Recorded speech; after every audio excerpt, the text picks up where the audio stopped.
And sometimes you come across people from an entire different background who surprise you. It was in America that I met a man who is known as the Mad Cowboy. He was a factory farmer who got out of the livestock industry and went vegetarian around the time of the mad cow disease crisis in Europe.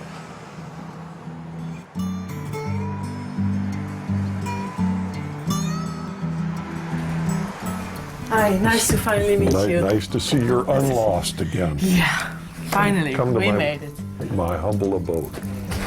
Thank you. Oh, it's nice and warm here. This is on the farm, and this is one of the dogs we had, which was Sam, good critter. That's the farm.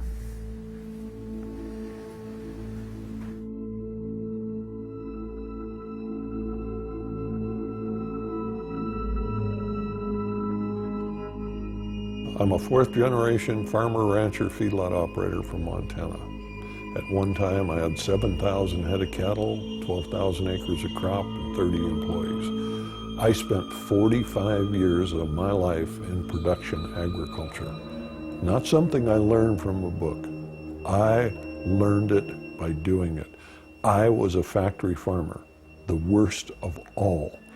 Not a family farmer, but a factory farmer. Never met a chemical I didn't like. We'd actually grind up animals and feed them back to our animals. Had all of the bad habits. What are you doing here? Branding. Oh. See there? I've branded hundreds of thousands of animals. It's still allowed? It's still allowed in America? Absolutely. 1979, I ended up paralyzed from the waist down. Doctor told me I had a tumor on my spinal cord. He said, if that tumor's on the inside of the cord, you have less than 1 chance in a million you will ever walk again.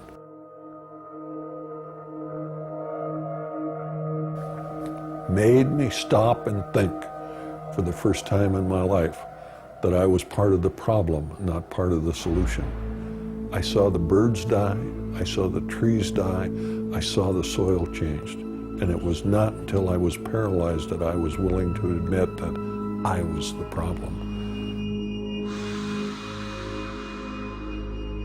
I ended up with a 1 in a million operation. I've walked out of the hospital with a 1 in a million operation, but I walked out a much different individual than I walked in. I knew that what we were doing was wrong, was absolutely, totally non-sustainable. Here's a scone that my wife made.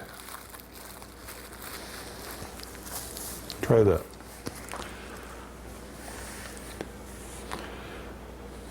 Vegan.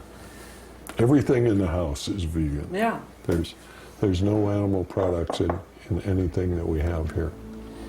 Oh, and it tastes good.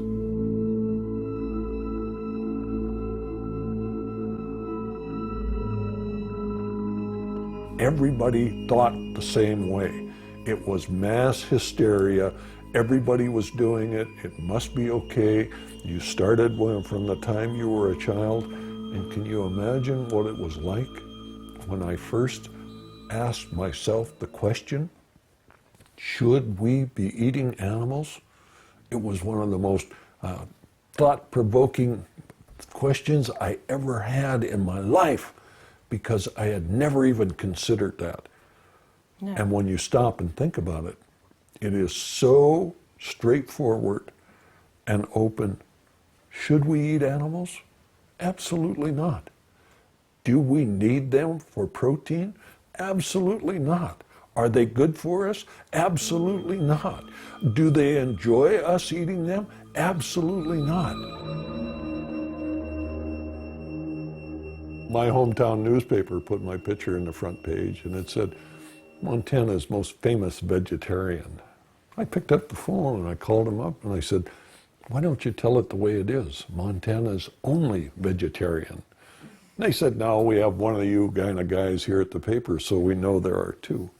But people People don't want to believe that somebody that from the inside of the industry, you know, that when you look at it, the one thing when I debate the issue with somebody from the industry, their common defense is, oh, well, you don't understand. I spent 45 years of my life there. There's nothing that they have done that I haven't done more of it.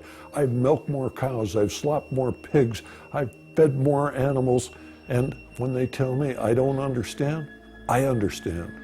And what I understand is what we're doing is wrong, it's non-sustainable, it's not good for us, it's not good for the animals, it's not good for the planet. The sooner we stop what we are doing, the better we'll all be.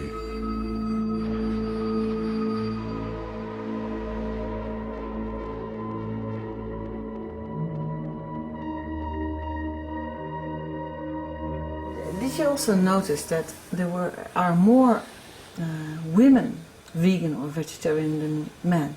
Well, yeah. You know why? Tell me why. They're smarter. Ah. Yeah. Do you know why women live longer than men? Tell me. Because men have to live with women. You know, what I did is I went out on the road and I started talking to people. I traveled about 100,000 miles a year. It was not unusual for me to do 3 or 4 lectures a day. Some of the groups were large, some of them were small. The largest group I ever talked to was 40,000. The smallest was 2. We should never count the crowd. You never know how many people that are there are going to get the information. My job was not to save the world. My job was to do everything that I could do so people would make better choices. And I've done that now for over 20 years. And I think that when I had the opportunity, I was able to change the way a lot of people thought. Was it going to be enough? I don't know. But I did what I could. Do you think there are more vegetarians now? Oh, sure. You know, my hometown actually had a vegan restaurant. Isn't that amazing? The man that gets the Nobel Prize for the film on global warming neglects the #1 cause of global greenhouse gases? Does that give you some idea of the power of the industry? That a man that was out there to change the world on global greenhouse gases, do you think he did not know about it? Or was he just unwilling to stand up to the power that they had? When I went on the Oprah show and I told a few million people that we were grinding up cows and feeding cows, they sued Oprah, Harpo Production, and myself for 6 years in court. Cost us hundreds of thousands of dollars to protect ourselves for telling the truth. My reaction is that free speech not only lives, it rots. Maybe Al Gore was worried about the power of the industry, or maybe he was self-serving because he actually raises cattle himself. And if you look at Al, since he left office, there is no doubt in my mind that he's eating well too many of them.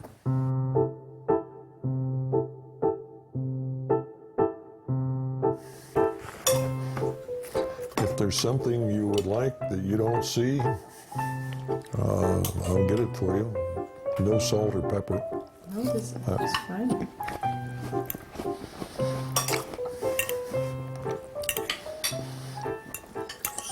What was your favorite meat product when you were? Hamburger. Hamburger?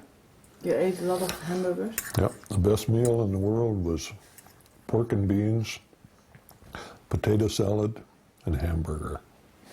I could eat that 3 times a day, every day. Breakfast, lunch, and dinner. Didn't make any difference. Really? Loved it.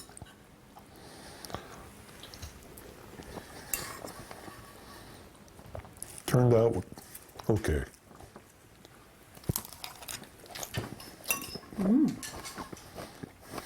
Why so, not say it turned out great? Well, if my wife cooked it, it'd been better. But it just goes to show that if an old cattle farmer can do this, anybody can do it.